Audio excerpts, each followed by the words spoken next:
আমরা যদি বলি কে কে নবী মুহাম্মদ সাল্লাল্লাহু আলাইহি ওয়াসাল্লামের জন্য জীবন দিতে প্রস্তুত আছি, সকলেই এক বাক্যে দুই হাত উত্তোলন করে আমরা স্বীকৃতি দিব, জি হ্যাঁ আমরা নবী মুহাম্মদ সাল্লাল্লাহু আলাইহি ওয়াসাল্লামের জন্য জীবন দিতে প্রস্তুত আছি।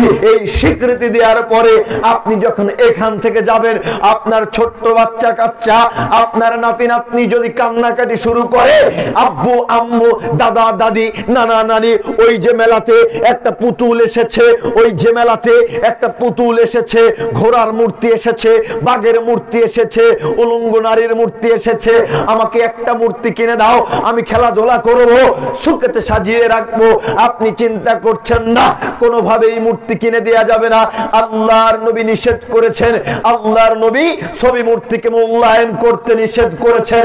এই রকম চিন্তা ভাবনা করতে করতে দেখতে পেলেন আপনার নাতি নাতনি ছোট বাচ্চা কাচ্চা খুব বেশি কান্নাকাটি করছে, কান্নাকাটি দেখে দেখতে দেখতে মনটা আপনার নরম হয়ে আপনি চিন্তা করলেন একটা মূর্তিই তো দেই, কিনে দেই, কি আর হবে।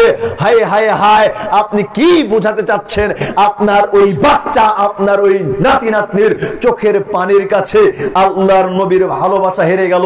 কোশ্চেন কালেও এটা নবীর প্রতি ভালোবাসা হতে পারে না। আপনি মিথ্যা স্বীকৃতি দিচ্ছেন, আপনি মিথ্যা স্বীকৃতি দিচ্ছেন। আল্লাহর নবী বলছেন বিচারের কাঠ গড়ায়, বিচারের কাঠ গড়ায় সবচাইতে বেশি শাস্তি প্রদান করা হবে তাকে, যেই ব্যক্তি ছবি মূর্তিকে মূল্যায়ন করে, যেই ব্যক্তি ছবি মূর্তিকে অঙ্কন করে।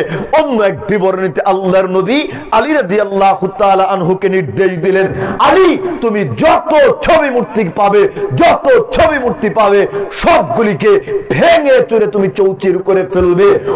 অসংখ্য নবী বিরোধী কাজ আপনার মধ্যে লক্ষ্য করা যায়, নবী বিরোধী কাজ আপনার মধ্যে লক্ষ্য করা যায়।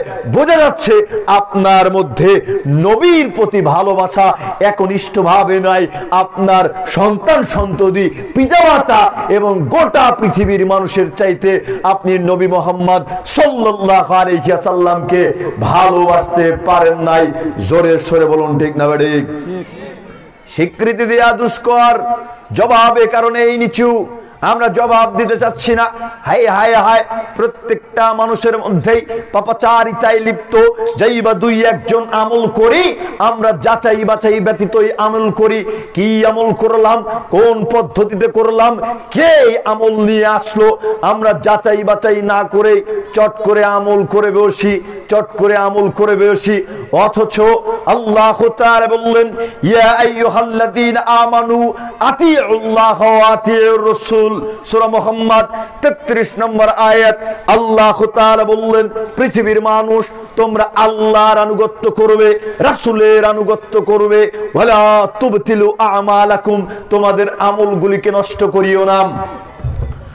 অত্র আয়াতে আল্লাহ তাআলা বললেন, তোমরা আল্লাহর আনুগত্য করবে, রাসূলের আনুগত্য করবে, বিন্দু মাত্র তার আনুগত্যের মধ্যে ত্রুটি ঢুকিও না। যদি আল্লাহ এবং রাসূলের আনুগত্যের মধ্যে ত্রুটি ঢুকায়, তবে যত আমল রয়েছে সব আমলই নষ্ট হয়ে যাবে, সব আমলই নষ্ট হয়ে যাবে।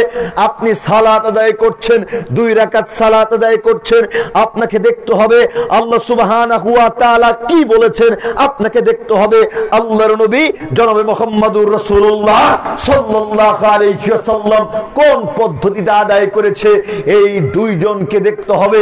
এই দুইজনকে দেখতে দেখতে আপনি যদি চিন্তা করেন আপনার পীর সাহেব কি বলেছে, আপনার বুজুর্গানে দিন কি বলেছে, আপনার শ্বশুর কি বলেছে, আপনার দাদা ঠাকুর কি বলেছে, এই দেখতে গিয়ে যদি আল্লাহ এবং রাসূলের আনুগত্যের বাহিরে তাদেরকে একটু মূল্যায়ন করেন, তাদের কথাকে ঢুকিয়ে ফেলেন, আল্লাহ এবং রাসূলের কথাকে অবমূল্যায়ন করে তাদের কোনো কথাকে মূল্যায়ন করেন, তবে নিশ্চিত আপনার যত আমল রয়েছে সব আমল নষ্ট হয়ে যাবে, সব আমল নষ্ট হয়ে যাবে।